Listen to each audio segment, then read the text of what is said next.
Ate basabone banyabo nyongero kubaniza tukyali mu program ekubiriza abana Uganda okukola je tugamba nti program Uganda tukole tu streaming live ku Facebook and Twitter twegateko genda ku YouTube tekemu Uganda tukole tuongera okutambulira dala fenna tumenye tumerengule beto kimusonga ezigenda dala maso mu gwanga ya Uganda DSTV ku mitwalo 7 mukenda batekera mu dala sente okusobola okulaba ntutambula namwe okuvira dala ku macha paka ku macha okuvira dala Monday paka Monday okuvira dala January paka December. So this festive season bagamba tugenda kutambula namwe nga tusolubula kye Twitter okusosowaza ensonga z'ebyobusuubuzi. Tutandise ne kawefube okulwanyisa akawuka akaleta mukenenya nakole glo president w'eggwanga His Excellency Yoweri Kaguta Museveni yasinzidde mu bitundu eby'ekkololo nategeze eggwanga Uganda nti bwe tunaba tunalwanyisa akawuka akaleta mukenenya kakati no amakanda n'essira tulina kukwataganira wamu obuvunaanyizibwa bulina kuba si bubeyekayeka wabula buvunaanyizibwa bwa muna Uganda yenna tebadde ekabadde n'abakungu abawereko ddala era Dr. Ruth Acheng onono ye minister akwasaganya ensonga z'ebyala mu ggwanga lyattu erya Uganda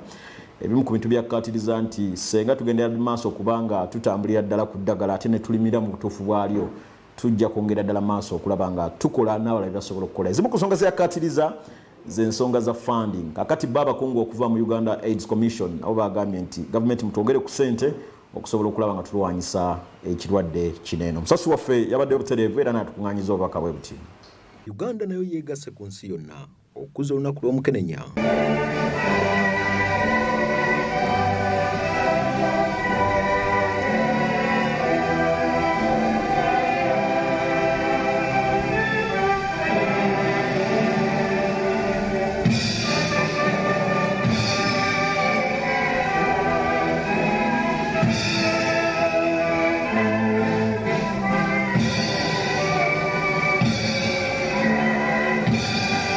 Si mu nsi ya Uganda yokka wabula ne mu nsi yonna emikolo gibadde wano mu kibuga ekikulu eky'e Kampala wakati ku kisaawe kya Kololo Independence Ground. Mugenyi omukulu abadde president wa Uganda Yoweri Kaguta Museveni era ng'essira yalitadde mu kuziyiza akawuka akaleta mukenenya. Kaguta yatandise yagamba nti ebitundu 8 eby'obulwadde bisobola okulwanyisibwa oba biva ku mbeera z'abantu. Of the diseases which affect Ugandans are preventable.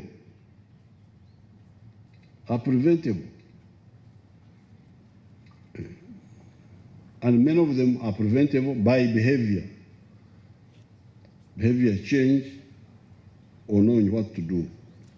Museveni agamba nti eggwanga tuvudde wala nnyo kulwanyisa siriimu naye essira tulina okulyongera mu kwekuuma abazadde okukola omulimu gwabwe. For young people remains abstinence.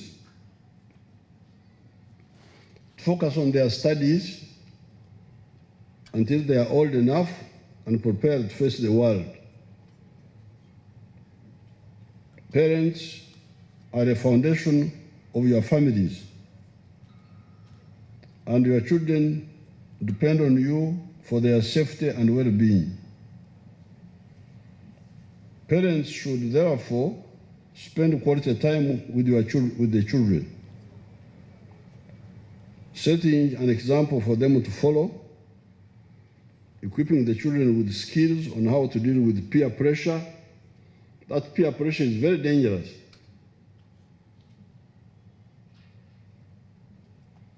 Nobody should tell you that because you have not had sex when you are young, that there's anything wrong with you. There's nothing wrong with you. The time for that has not come.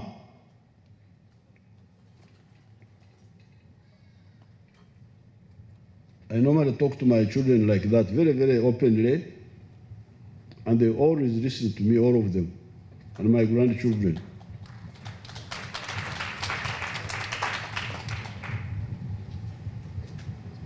They should be told clearly that there is no value, it's bad mathematics to go to look for pleasure for 15 minutes and you live in misery for 70 years. Bad mathematics. Wamu n'ebirala akkaatiriza nti abasajja okulwawo okwekebeza kyongedde okusaasaanya akawuka. Men continue to die more because they delay to go for HIV testing. and often start on treatment late. I encourage them to go and test for HIV, and if found positive, will be counseled and started on treatment. If found negative, they will be told how to avoid acquiring HIV. Mu ggwanga erya Uganda, bannaddiini nabo abakubiriza okukola omulimu gwabwe gw'okubuulira. Cultural leaders, talk to your people. Use every opportunity to remind people to be responsible. Dr. Luther Cheng, minisita w'ebyobulamu mu ggwanga erya Uganda, akkatiriza nti omuntu yenna bw'amira eddagala lye bulungi asobola okubeera mulamu n'akola abalala bye basobola okukola. CD4 count is normal and you don't have any other infections, what we call comorbidities, that are bothering you. You are as normal as a person who is not infected with HIV, and you can perform all those duties. So what I was telling His Excellency is that soldiers who are HIV positive, who have normal CD4 counts, can perform as normally as soldiers who are not HIV positive. And that goes for the rest of the population.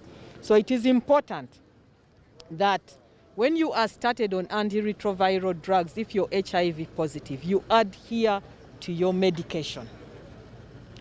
The health workers will continue to monitor you through checking the viral load until you are virally suppressed, and that is why we are very keen on people being virally suppressed also. And also checking the CD4 counts. Once your CD4 count is good, just maintain your treatment. Follow the guidelines, and you will live a healthy life. Newankubadde tulina abatuyamba bangi mu kulwanyisa akawuka, Achenga agamba nti gavumenti nayo eyongedde mu kuteeka ssente. It's not new information. We have been having a number of HIV positive people who are on antiretroviral drugs developing drug resistance in several ways. There are those who don't adhere. You take today, forget another week, take again. Eventually, the virus gets used, that there will be periods of time when there will not be too much drug in the blood. Eventually, you develop resistance. Then there are those who stop completely and then remember to start again after some time. They also develop resistance, but there are those who just develop resistance even when they adhere. Achenga akkatiriza nti ke kaseera buli Munnayuganda okwongera ettoffaali mu kulwanyisa akawuka ka mukenenya. These people, and JCRC carries out a lot of research on drug resistance. Carrying out CD4 counts and viral loads enables us to detect such people early and change their medication accordingly after serious counseling to understand the cause of the drug resistance. Mulamwa gw'omwaka guno ogw'okulwanyisa ekirwadde kya siri guteekeddwa okukomya mu kusosola era ng'eyo y'entandikwa y'okulwanyisa ekirwadde. Kale nate basobole banyabo ezezimu ku nsonga ezabadde waneno masekati ag'ekibuga kikulu eky'e Kampala ku Kololo Independent Grounds kyetulowooza nti kawefube okulwanyisa akawuka kaleta mukenenya buvunaanyizibwa bwa president, buvunaanyizibwa bwo, buvunaanyizibwa bwange, buvunaanyizibwa bwaffe ffenna. Katuvuddeko eyo katuyingire ensonga zetuyise ez'ebyenjigiriza. Kati Inter-University Council for East Africa olunaku olw'eggulu nayo yatadde omukono n'enzikiriziganya ne universities endala. Kaweefube bamutadde kulaba nti bongera okubangula Abannayuganda si kusoma gafula wabula basome ebintu ebisobola okubayamba mu bulamu bw'emmaaso. Musasi waffe Edi Mukisa yatukuŋŋaanyiriza obubaka bwe buti era katubawe.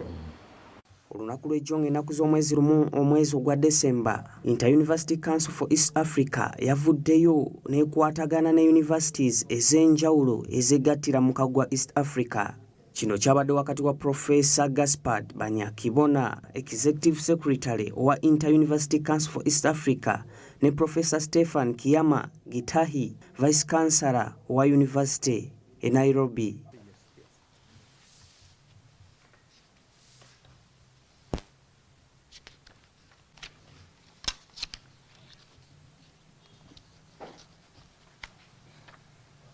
Quite some time to interact on issues that our executive committee, in fact, is directing us to address as an East African coordination body on higher education level.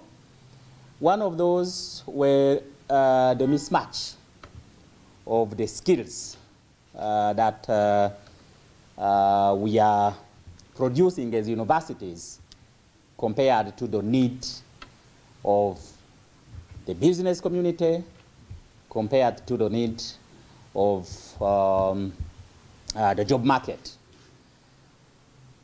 So we were directed to come up with a strategy for more engagement with the business community at all levels to come up with a figure that will help us to bridge that gap. So today, it is not the end, but it is a good start.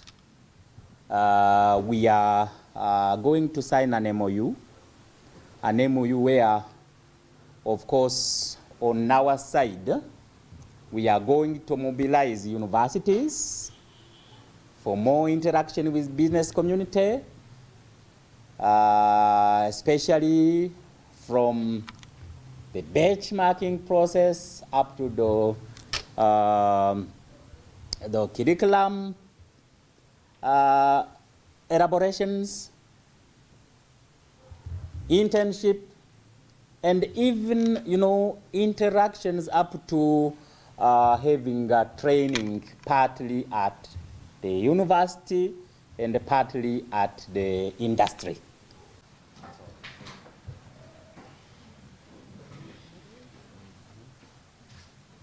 Bano basayininze enkwatagano eno University sobole okujjumbira enjigiriza kusobola okuyamba abaana okufuna ebiseera by'emmaaso ebirungi. Tradition of our universities, long time.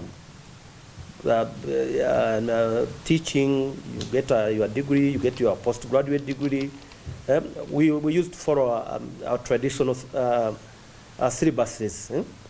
But now the way we want it and the way we are moving is they need also the chance to know what the market requires, the level of dynamism, how economies are growing.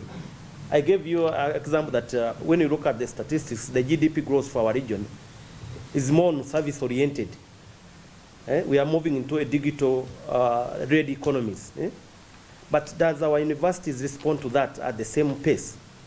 So that's why the curriculum, and I think Professor will speak to that, we want to ensure that all what universities are teaching respond to the changing circumstance, changing environment, how the industries. I was in Kenya. When you look at automobile sector, it's growing.